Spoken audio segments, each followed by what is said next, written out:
Bonjour, bienvenue dans la série sur la physique des particules. Nous allons voir maintenant l'électrodynamique scalaire, c'est-à-dire l'électrodynamique en présence de particules chargées de spin nul. Alors, ceci a plusieurs intérêts. D'abord, ça va nous donner un exemple de plus de construction des règles de Feynman et de leur utilisation.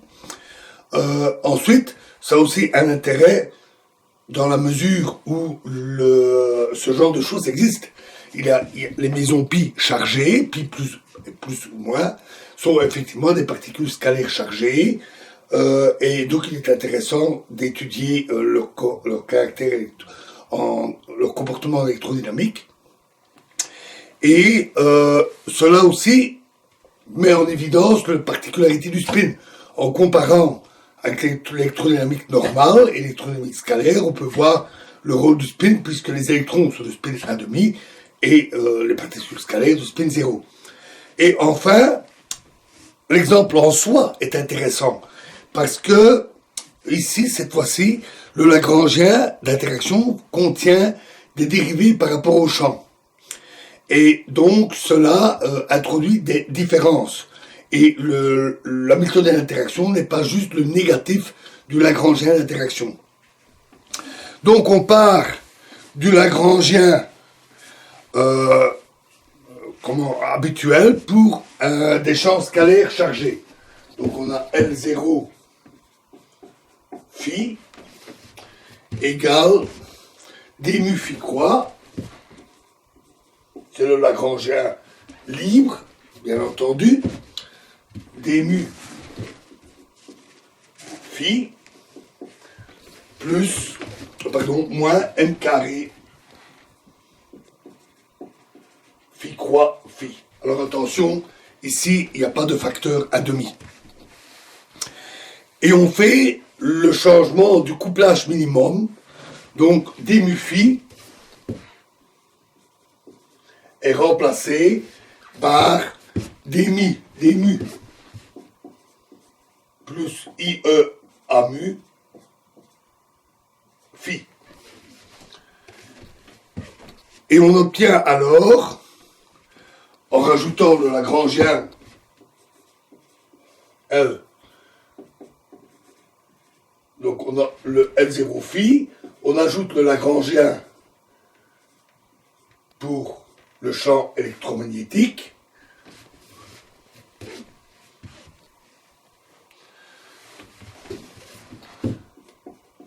plus un Lagrangien d'interaction.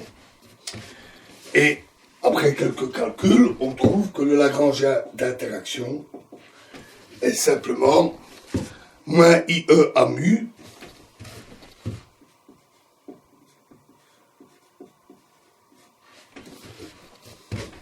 fois phi croix d mu agissant des deux côtés, phi E carré plus E carré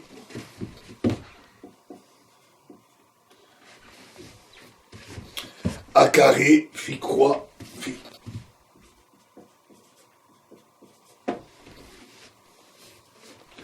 Et donc, la présence des dérivés dans le Lagrangien d'interaction introduit des différences et notamment modifie les moments canoniques, les moments conjugués canoniques. Ainsi, on a phi croix qui est égal à la dérivée du Lagrangien par rapport à d0 phi croix, et donc égal à d0 phi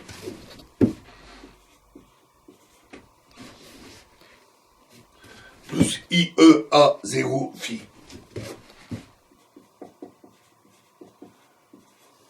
Et pi égale la dérivée par rapport à d0 phi égale d0 phi croix moins IEA0 phi croix. L'hamiltonien est donné par l'hamiltonien de l'électrodynamique, du champ électromagnétique, plus l'hamiltonien libre, plus l'hamiltonien d'interaction. Et l'hamiltonien pi phi plus h int, donc la partie des champs scalaires est donnée par intégrale d4x, intégrale d cube x de pi phi 0, pi phi dot, pardon, la dérivée par rapport au temps, plus pi croix phi dot croix,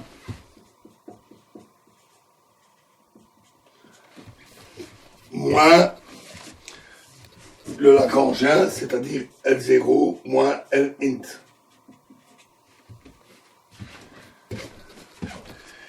Ici, H0 est donc l'hamiltonien qui correspond à l'équation initiale.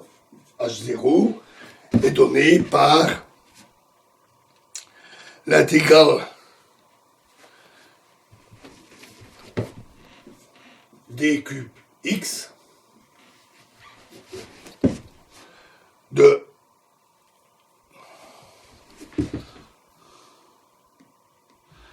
pi croix pi plus dk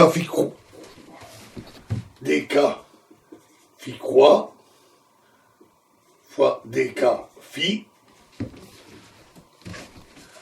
plus m carré phi croix phi. K est un indice spatial qui varie de 1 à 3. Et donc on en tire que l'hamiltonien d'interaction égale l'intégrale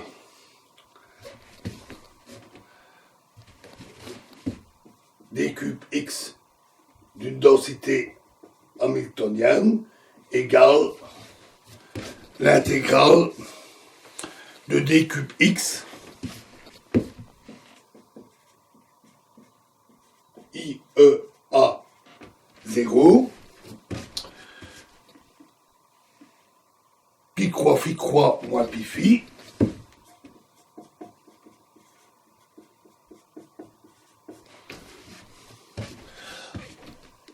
plus IEAK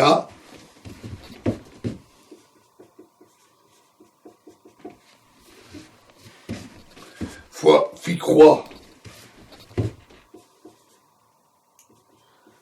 dk, agissant des deux côtés, phi, moins E carré, AK, AK, phi croix,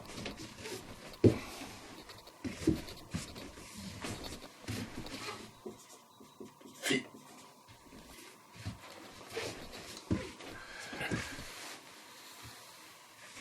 Alors, si on introduit dans cette expression les moments conjugués que nous venons de voir, on trouve que le Lagrangien, que l'hamiltonien d'interaction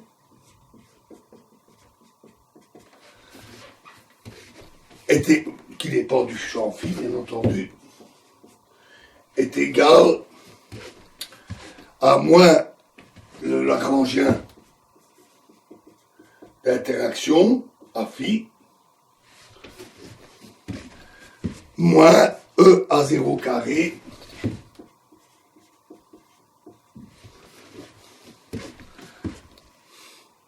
phi croix phi. Et on voit, effectivement, à cause des dérivés, on a un terme supplémentaire. Ensuite, on peut effectuer une transformation canonique pour passer à la représentation interaction, où on exprime les champs en fonction des champs libres. Donc phi, pi et a sont remplacés par phi in à n, et pi in est la dérivée d0 de phi in croix. Et donc, en représentation interaction, h int est donné par IEA0 in, champ entrant, fois pi croix in, phi croix in,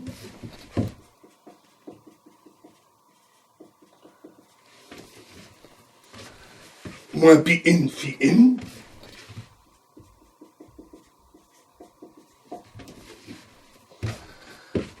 plus IEAK in,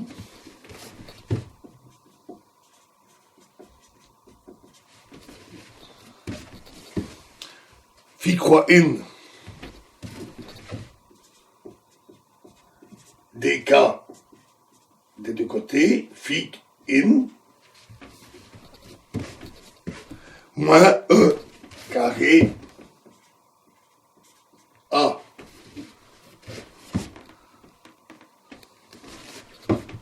AK in fois AK in fois phi croix in fois phi croix. Fois phi in. Phi croix in fois phi in. Donc après remaniement, on obtient IE A in 0 fois phi croix in d mu. Attention, ici c'est d mu, la dérivée pour les 4 coordonnées, phi in, moins E carré A in carré,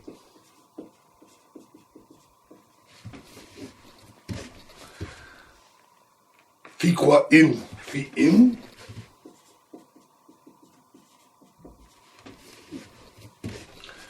plus E carré A0 in,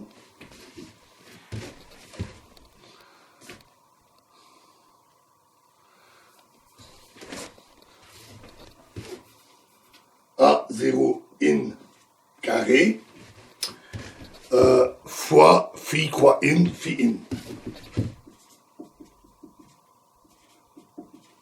Et donc, est égal à moins le Lagrangien d'interaction, exprimé en fonction des A in, phi in,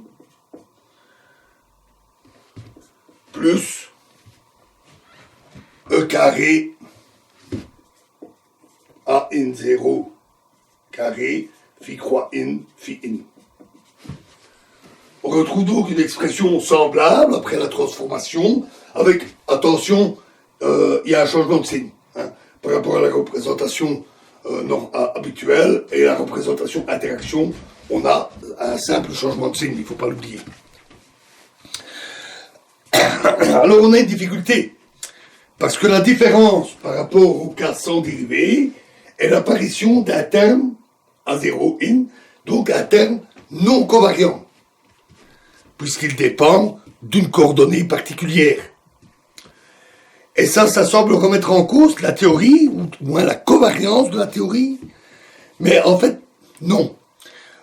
Considérons une fonction de Green typique de la théorie, c'est-à-dire Gx1, x2m, y1, yp, qui est égal à la moyenne dans le vide de t phi x1 phi x de n jusque, et les autres c'est les phi croix xn plus 1 jusque phi croix x2m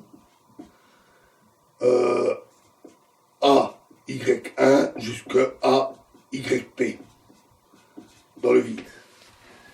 Et ceci est égal à la moyenne dans le vide de T des champs entrants, phi in x1, etc., jusque A in xp, fois l'exponentielle, I, exponentielle moins I, intégrale de d4x h int z, d4z h int z, dans le vide, divisé par 0, t, et juste le terme exponentiel, moins I, intégrale de h in z, 0. Et donc cette expression introduit une deuxième source de termes non covariants dans le produit chronologique, des termes dérivés. Et donc on s'attend à ce que ces deux types de sources non covariantes s'annulent de manière exacte, totale, complète, et qu'il ne reste plus, au final, dans les grandeurs physiques, que des grandeurs covariantes. Et c'est en effet ce qui se passe. Alors, nous verrons dans la prochaine vidéo une démonstration formelle parce que elle dépend en fait des divergences ultraviolettes de la théorie que nous verrons plus tard. Et nous verrons donc une démonstration formelle de cette annulation avant de passer aux règles de Feynman de l'électrodynamique scalaire. Je vous remercie.